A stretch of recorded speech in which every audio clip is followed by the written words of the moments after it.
বিকাশ তুই আমার সন্তানের বুকে গুলি করলি কেন? এই বাক্য আপনাদের মনে আছে না নাই? এই বাক্য কাদেরকে লক্ষ্য করে বলা হয়েছিল? প্রশাসনকে। কাদেরকে? প্রশাসনকে।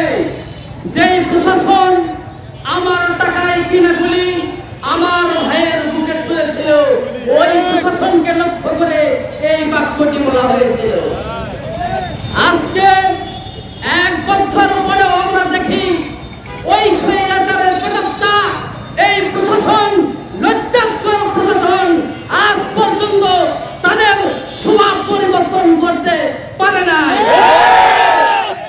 আজকেও প্রশাসন নিজের মানবিক দিক বিবেচনা করে নিজেদের মধ্যে সংস্কার নিয়ে আসতে পারে নাই।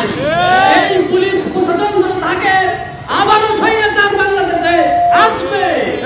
এই স্বৈরাচার প্রশাসন যারা আজ পর্যন্ত দখলদারিত্ব, মামলাবাজি, চাঁদাবাজি ছাড়া আছে, এই প্রশাসনকে আমরা চাই না।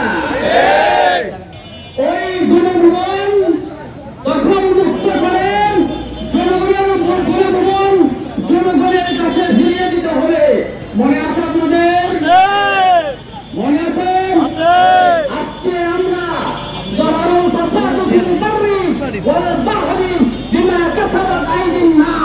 আমাদের হাতের সমর্থন আবারও যদি ভুল পথে যায়,